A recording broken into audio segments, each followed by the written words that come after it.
O Espírito Santo completa 45 anos e comemora a data com uma série de palestras para você. O objetivo dessa série de palestras é entender o funcionamento das cadeias produtivas no Espírito Santo e auxiliar no desenvolvimento dos profissionais capixabas. O tema da nossa palestra esta noite é Tetraedro Ecológico e os Geoambientes. É uma visão macro e micro de como identificar e manejar os geoambientes. Quem vai fazer a palestra com a gente essa noite para falar sobre esse assunto é o engenheiro agrônomo capixaba de Santa Teresa e professor da Universidade Federal de Viçosa. Eu vou pedir licença para ler o currículo do nosso entrevistado desta noite. João Luiz Lani é coordenador do NEPUT, Núcleo de Estudos de Planejamento e Uso da Terra, do Departamento de Solos da Universidade Federal de Viçosa. Lani coordenou o Atlas de Ecossistemas do Estado do Espírito Santo. O professor Lani é doutor em Solos e Meio Ambiente pela Universidade Federal de Viçosa e pela Florida University e pós-doutor em Organic Farm pela Wageningen University, Holanda. Entre suas muitas atividades profissionais, desenvolveu sua dissertação de mestrado no Vale do Rio Itapemirim e a tese de doutoramento no Delta do Rio Doce, onde identificou a formação de desertos químicos como causa da drenagem desordenada no Vale do Suruaca. Atualmente, desenvolve trabalhos de planejamento de uso de solos para a Elera, Energias Renováveis S.A., empresa de produção de energia elétrica. Treina o staff da República do Suriname para elaborar um planejamento do uso da terra. E implanta um refúgio ambiental de mais de 1 milhão de árvores na Bahia e 120 mil árvores em Barbacena. O professor Lani atua em um programa de educação ambiental com o treinamento de mais de 2.000 crianças em todo o Brasil e faz parte da equipe do Programa Antártico Brasileiro. Agora nós vamos ficar com o professor Lani. Aproveitem ao máximo a nossa palestra dessa noite. Professor, boa noite, é com você. Boa noite. Eu agradeço a sua apresentação e também a Mútua pela oportunidade de estar aqui discutindo assuntos tão importantes para a sociedade. E que nessa noite nós vamos intitular como o Tetraedro Ecológico e os Geoambientes. Na verdade, a nossa preocupação toda é como enxergar o meio ambiente. E o tetraedro é uma visão que nos ensina muito. E mais uma vez, comentando aqui, que a ciência é para a vida e conhecer para conservar. Sem o conhecimento não há esse entendimento. Então vejam bem, o que é o tetraedro ecológico? Essa ideia vem muito de um questionamento. Olha que coisa interessante. Por que nós temos mata amazônica, nós temos mata atlântica, nós temos cerrado, nós temos caatinga, nós temos restinga aqui no Espírito Santo, ao lado de uma mata extraordinária. Por que nós temos esses diferentes ambientes? Nós temos, por exemplo, o cacto, as cactáceas em cima das rochas. Tudo isso são diferentes ambientes. E esse tetraedro ecológico, ele passa a nos ensinar como ver isso. Porque o que é importante aqui é o solo. Mas quando eu olho uma terra, nós chamamos de solo, a terra é uma visão muito mais ampla, não é? Nós temos a terra com T minúsculo e a terra, o planeta com T maiúsculo. Mas aqui é a nossa terra, onde é que nós pisamos? Eu preciso enxergar o outro lado. O outro lado nada mais é do que clima, o clima da terra. Então, por que nós temos mata amazônica exuberante? Porque chove muito. Qualquer deserto, do nosso deserto do Saara, se começasse a chover muito, aquilo se transformaria numa mata. Mas você pode pensar, então todo lugar que chove muito nós vamos ter a mata? Não, não. Olha que coisa interessante, né? Quando chove lá no Pico da Bandeira, quando chove lá no Corcovado, a água não para na rocha. Ali você tem um microambiente. Então é nesse aspecto que nós queremos mostrar para vocês essa visão, que existe uma interação entre o solo e o clima. Lembra lá no Nordeste? Nós temos água salobra, água cheia de sal, que é impossível beber, ou que faz mal beber. Não é isso? Então, por que isso? Porque, na verdade, lugar que chove pouco, nós temos solos pouco desenvolvidos e dali nós temos alguns elementos, que é o sódio, que foi parar no mar. Eu faço uma comparação para os nossos alunos muito interessante, que é o nosso pó de café. Quando eu tenho o pó de café novinho, que está ali no coador, eu passo a água quente, eu tenho cafeína, um café forte. Mas se nós continuarmos a passar, jogar mais água quente, mais água, daqui a pouco eu tenho um café fraco. Aí você pode dizer, olha, eu tenho ali no meu coador um café. Eu diria, você tem borra de café. É isso que acontece na Terra. A água lixivia, ela leva os nutrientes, ela empobrece e ela transforma aquele solo um solo velho, que aqui no Brasil nós chamamos de latossolos. É um nome complicado, mas não se preocupe com isso. Mas qual que é o nosso ponto de vista que é importante? É que existe uma interação entre o solo e a chuva. O clima, o pé do clima.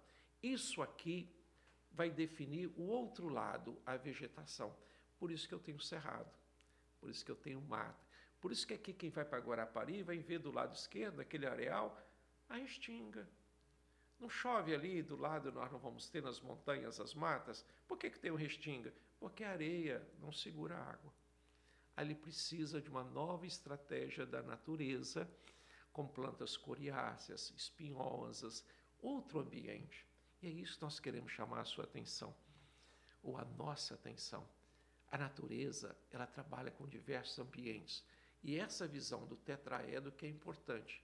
E daí nós vamos ver lá na ponta aqui do nosso tetraedro a condição que eu coloquei homem. O que é homem? É a condição socioeconômica. Se eu pego um ambiente que chove bem, terra boa, a terra vai ser maravilhosa para mim. Agora, se eu pego um outro ambiente que chove pouco, ou terra arenosa, vai ser muito pior. Mas olha que coisa ruim. Os impostos são os mesmos. Tanto quem vive numa terra boa, quanto quem vive numa terra ruim. E nós precisamos trabalhar isso de uma forma mais inteligente. Quem produz com mais facilidade deveria pagar mais. E que tem maior dificuldade, paga menos. As nossas leis, elas não podem ser igualitárias, têm que ser justas. A lei é justiça e não igual. Então, nesse entendimento, nós vamos ver isso. Nós vamos ver que todo esse aspecto aqui do Brasil, nós temos diferentes ambientes. Quando as pessoas questionam assim, olha, se a Amazônia parar de chover, o que vai acontecer? O Cerrado avança para a Amazônia. E se no Cerrado chover muito? A mata vem para cá. Não é mesmo? E lá na Caatinga? Né? Na Caatinga, lá no Nordeste. Lá, como chove pouco, as plantas se adaptaram a um ambiente com pouca chuva. Ela vai vir para o Cerrado? Não, por que não vem para o Cerrado? Porque no Cerrado não tem uma coisa muito importante para elas, nutriente. Então não vem para cá, porque falta nutriente. E o Cerrado pode ir para lá? Não vai para lá, por quê? Porque falta água. Então começa esse aspecto maravilhoso que é definição de macroambiente e microambiente. A natureza faz o pequeno e faz o grande. Daí, o que é importante para nós é nós enxergarmos isso. Por isso que nós trabalhamos com a natureza como a mestra. E aqui embaixo, nesse slide, tem uma coisa maravilhosa, a interdependência, a lei do universo. E nós estamos vendo isso, né? Polui o rio, polui o mar. Não é isso? É o solo daqui, lençol freático, tudo está interligado. E essa interdependência que nós temos que observar. Porque senão nós vamos agir de uma forma aleatória. Às vezes acertamos, às vezes erramos. mas nós não podemos mais errar, porque a situação já está crítica. Tá bom? Então vejam bem, a primeira coisa que nós temos que ver é o todo. Olha o nosso Brasil aqui. E não é só o nosso Brasil na atualidade. Nós temos que ir lá no passado para verificar. E existe uma coisa aqui que é importantíssima para nós. Sabe qual que é? O solo é um corpo histórico. Ele é um museu. Se você entrar dentro desse museu, você vai ver o que aconteceu no passado. Dá uma olhadinha e percebe aqui, por exemplo, olha aqui lá na Amazônia, olha como é que esse estreito aqui do lado direito. Olha que quando eu vou para a esquerda, vou lá, né, para os Andes, a área é muito maior. Por que razão? Lembra de Sócrates? Sócrates é importante aí, ele questiona. Afinal de contas, por que isso? Porque é uma coisa muito aqui difícil de acreditar, né? Mas eu posso passar para você com uma certeza muito grande. O rio Amazonas, ele corria para o Pacífico. E hoje ele corre para o Atlântico. A cadeia dos Andes, ela subiu. E ao subir, ela inverteu o curso desse rio. E ela criou aqui uma grande bacia. Nós não temos pedra, rocha nessa região de sedimentos. Mas nós temos ali solos extremamente ricos em cálcio e magnésio, porque era um fundo de uma grande bacia, como é o nosso mar hoje. E observam bem que isso nos criou um problema. Às vezes, aquilo que é problema é solução. Os rios são todos cheios de meandros, cheios de curvas, como se fossem cobras. Para a natureza é muito bom, porque cria, né, vários ambientes. Mas para nós que estamos usando, né, o transporte fluvial, você anda e não sai do lugar. Ele não é retilíneo. E isso demonstra para nós uma coisa maravilhosa, né? Nós precisamos entender essa visão tetraedral. E dá uma olhadinha agora, olha aqui como é que nós podemos observar, né? Um ponto importantíssimo aqui do lado direito, aqui no nosso slide. Estão observando aqui, ó, a Serra do Divisor, ao Andes subindo aí. A Cordilheira dos Andes subindo. Então, é natural. Mudou tudo. Olha como é que a natureza muda tudo. Olha como é que ela modifica. E essa visão é importante. E aqui nós vamos ver o Brasil dentro daquilo que eu comentei, né? O que eu comentei com vocês? Observam bem, nós temos o Planalto Central, área plana, cerrado. Nós vamos para a direita, o que nós vamos encontrar na direita? A Caatinga, um outro clima. Nós vamos para a Amazônia, vamos encontrar um clima pluvioso, mata. Por que esses diferentes macros ambientes? Visão tetraedral. Terra e solo. O solo do Cerrado, ele não é diferente do solo da Amazônia. A única diferença é chuva. A chuva é que faz a diferença. Como nós fazemos a diferença aqui no Espírito Santo. Você vai ter restinga ao lado de mata. Compreender tudo isso é uma forma de nós agirmos de uma forma inteligente para com o meio ambiente. Ok? Então vejam bem, aqui nós demonstramos nesse slide a evolução da paisagem. Afinal de contas, por que nós temos o nosso mar de morros? Né? Quem vai aqui para a zona da mata? Nós temos aqui em Linhares, por exemplo, a área plana. Por que Linhares é plano? Não é? Quem vai para o sul da Bahia, plano. Tudo é sedimento. Tudo veio lá de Minas. Tudo veio material lá do interior do Brasil, dissecou a paisagem. Só que esse rio ainda não chegou lá em Brasília. Não chegou no Planalto Central. Por isso que nós temos os grandes áreas do Planalto Central que hoje são utilizadas no agronegócio. Mecanização. Olha como é que nós passamos a entender as coisas. Mas, por outro lado, não tem água de superfície. São áreas extremamente planas, sem rio nenhum. Aqui não. Nós temos essa morraria toda, mas você virou um lado, virou outro, você encontra uma nascente, você encontra um córrego, você encontra um rio. Lá não, os rios são distantes uns dos outros. Então, essa compreensão que é altamente importante dentro da visão do tetraedro ecológico. O tipo do ambiente, o solo, voltado com o clima, define a vegetação. Aqui no Espírito Santo tem uma outra coisa maravilhosa. Essa parte aí de Domingos Martins, nós encontramos o capim-gordura, Melinis minutiflora. Mas quem vai para Colatina, vai para Valadares, sabe o que você encontra? Colonial. Pânico máximo. Pecuária. Por quê? Lugar quente, chove pouco, terra rica. Um capim que é muito mais vantajoso para criar o gado. Aqui na nossa serra, Domingos Martins, o capim não. É um capim que não suporta fogo, ele não suporta pisoteio, né? Ele não é tão bom para a pecuária. Por isso que as grandes fazendas vieram para cá. E os pequenos agricultores subiram na região do Domingos Martins. Você vai vendo que até nos aspectos sociais você tem essa influência do tetraedro ecológico, dessa visão ecológica. Tá bom? Então aqui, o que nós queremos mostrar? Que nessa visão do tetraedro nós temos diferentes formas. Olha como é que a natureza trabalha com as diferentes formas. Você tem convexo, você tem côncavo. É isso que nós temos que entender. Não é simplesmente uma área que se chegou, não. Nós precisamos entender cada ambiente, né? E aqui, olha que fantástico esse bloco diagrama. Vai me mostrar aqui uma coisa muito interessante. Olha o fundo aqui plano. Ó. O fundo está plano, nós chamamos de terraço. Isso é depósito. Ok? Depois eu tenho aqui uma outra área aqui, ó, que é a grota. O pessoal chama de grota. É aqui que surge a nascente. Mas eu tenho áreas íngremes. Aonde que eu deveria deixar a nossa reserva legal, a nossa floresta? Nessas áreas aqui, olha. Nessas áreas íngremes. Por quê? Porque as áreas mais íngremes terão maior energia da água e a floresta iria preservar melhor. E aqui no topo nós poderíamos usar, mas nós não temos, infelizmente, essa percepção do planejamento, do conhecimento, do entendimento, que cada ambiente precisa ser entendido. Daí o arquiteto do meio rural, o engenheiro do meio rural, a compreensão e a natureza vindo ao nosso encontro e nós indo ao encontro dela para que nós possamos entender e fazer um planejamento adequado.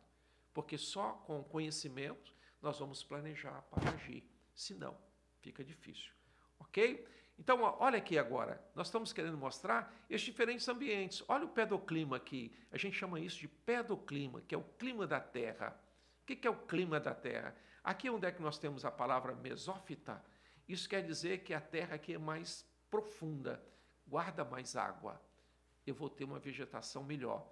E nesse lugar aqui que nós chamamos de xerófita, o solo é mais rasinho, guarda menos água. Aí a planta tem que se adaptar ali. Agora, como é que eu lido com esses dois ambientes?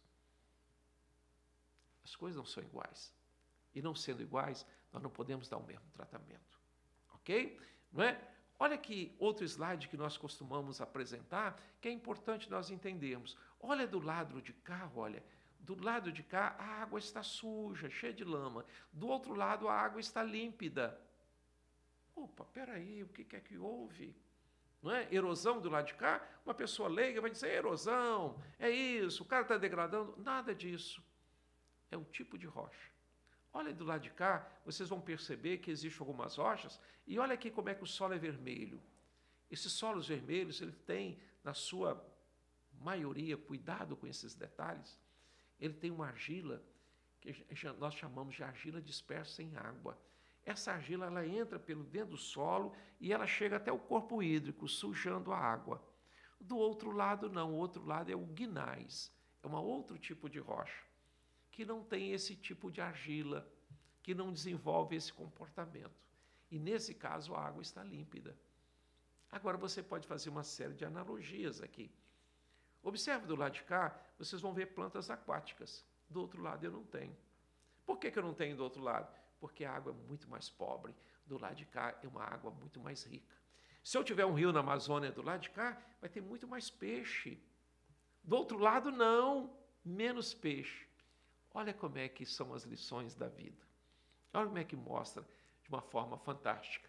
Não é isso? Então, nós podemos entender a natureza sobre essa ótica do tetraedro ecológico. E aqui nós queremos trazer para vocês, aqui, desculpe aqui o inglês e tudo, mas que nós precisamos ter uma visão global. Você entende o todo, nós vimos lá o Brasil, nós vimos a América do Sul, e você vai até o detalhe.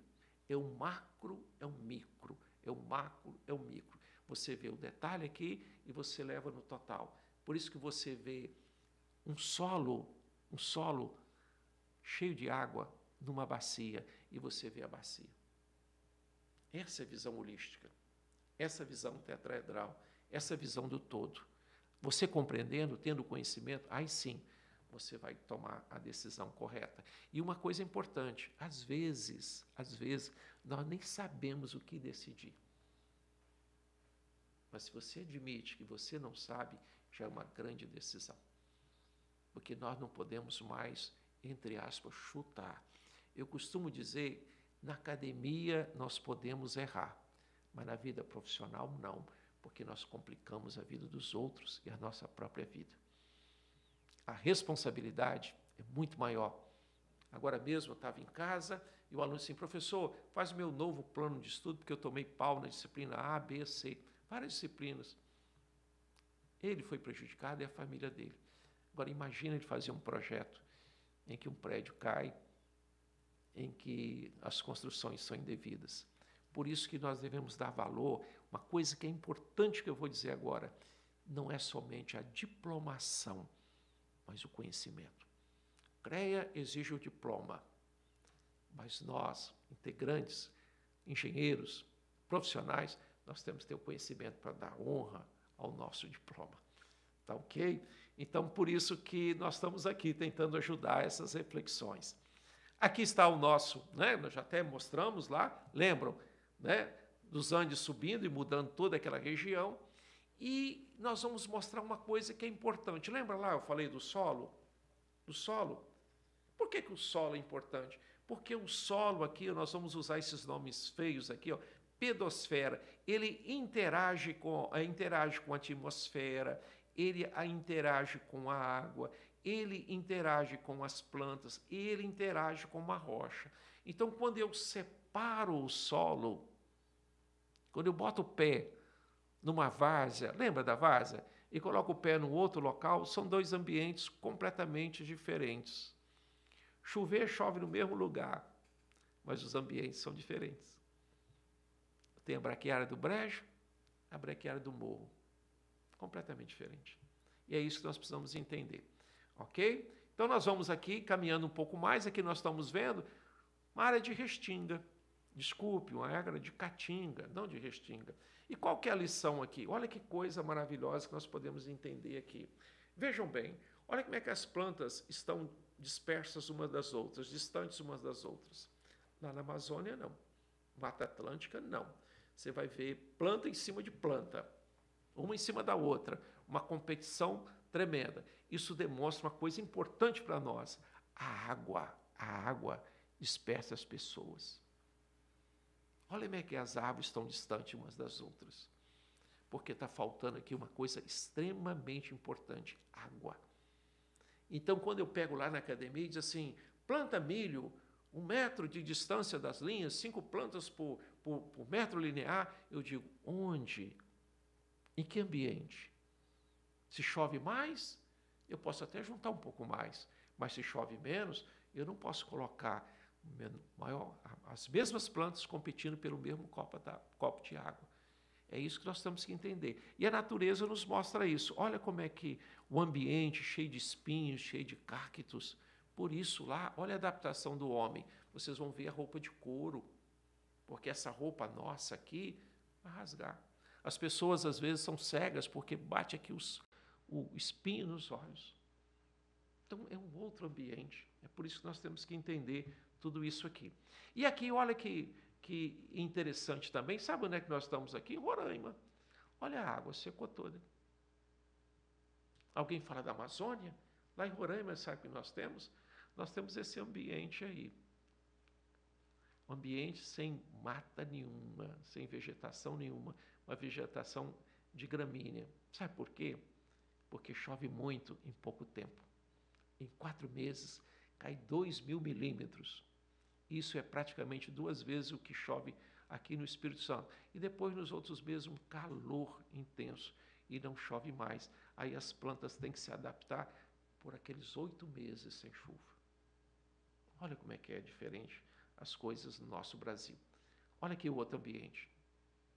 Olha, Roraima, Amazônia, ok? Olha o capim como é que está. Olha a situação, tudo seco. Isso pega fogo numa facilidade muito grande. As pessoas vão aqui pescar nos rios, até porque os rios secam, né? Os peixes começam a aparecer, eles vão lá pegar e na beira do rio eles vão fazer o foguinho para comer o peixe. E aquele fogo pega e destrói tudo. Eu vi aqui um incêndio, uma coisa horrível. A Amazônia.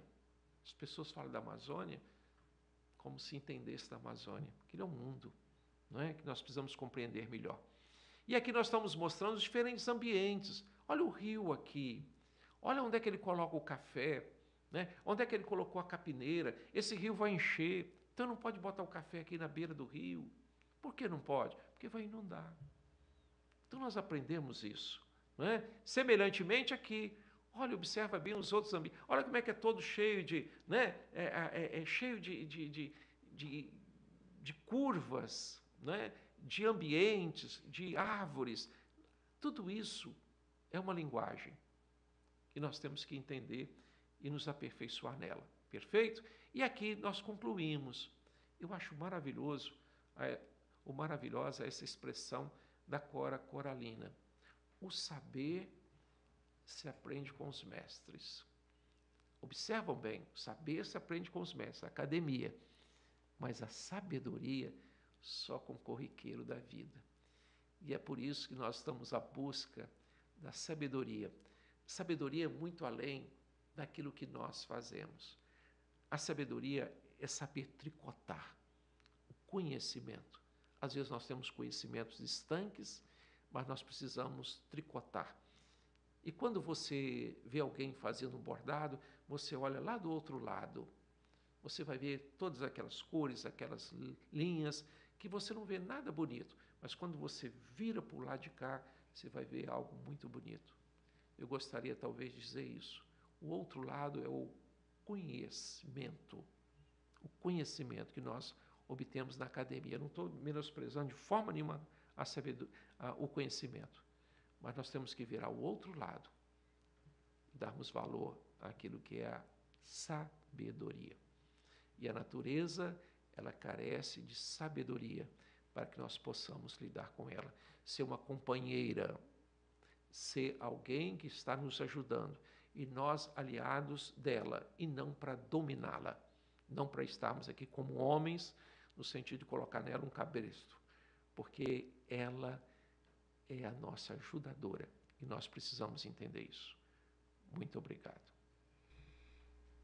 Antes de darmos início às perguntas ao professor Lani, eu gostaria de mostrar a você que nos assiste as vantagens de ser um associado Mútua.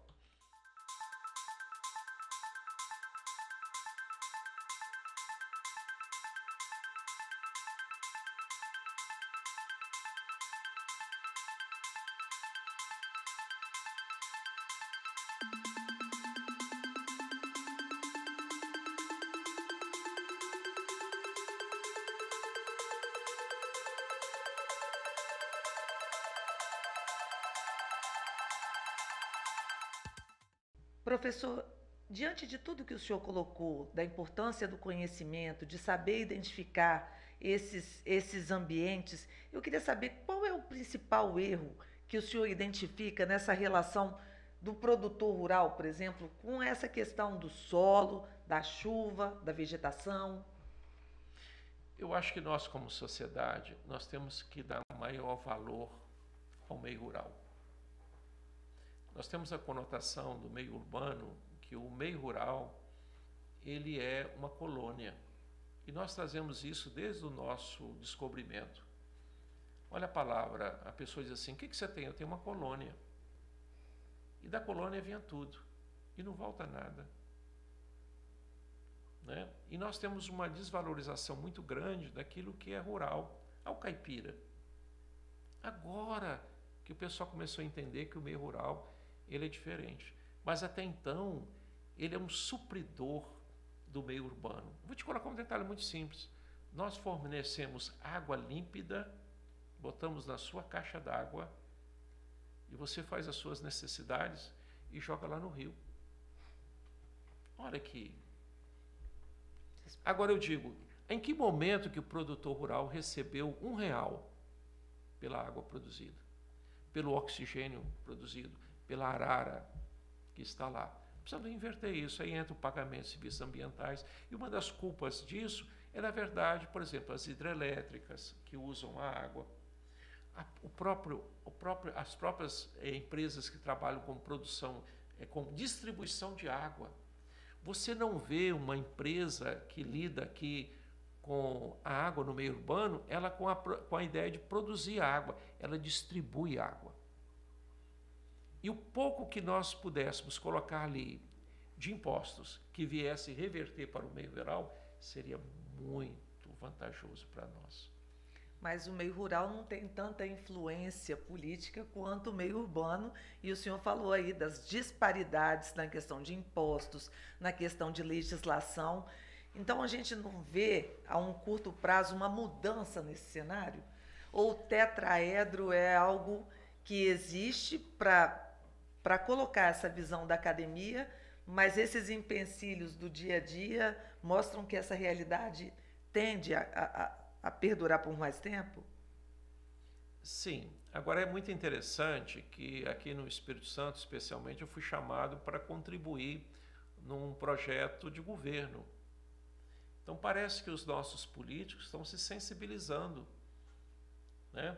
No sentido de inserir o meio ambiente de uma forma diferenciada, o meio rural. E com o agronegócio, o pessoal percebeu a importância, né, do meio rural. E principalmente também porque os nossos recursos naturais estão acabando. Não onde nós vamos. Eu lembro, numa época, o pessoal queria buscar água aqui no Rio Doce. Vitória, fazer um sistema de buscar água no Rio Doce. Só que eles esqueceram que o dia que falta água em Vitória, eles foram no Rio Doce, também não tem água no Rio Doce. Então nós vamos para onde? Você entendeu? Aí aquela ideia do barco. E está uma coisa assim muito preocupante, que a velocidade está muito alta. Os fatos naturais estão ocorrendo de uma velocidade muito alta. Quem está enxergando o campo... Olha, eu nunca vi debate nenhum no mundo sobre falta de alimento na Europa. E hoje estão debatendo. Comida. Eu estou indo para a África, sabe por quê? Produção de alimentos.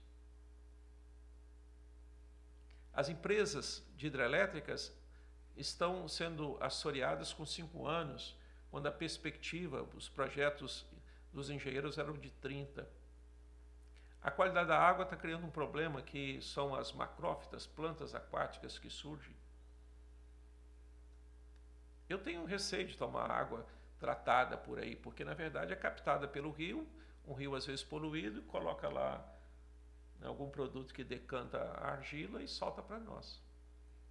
Nós estamos vivendo um caos. E aí eu acho que o CREA, a Multa, com esses debates, altamente importante nós trazermos isso para a nossa engenharia, para os nossos colegas, no sentido de nós pensarmos um pouquinho fora da caixa.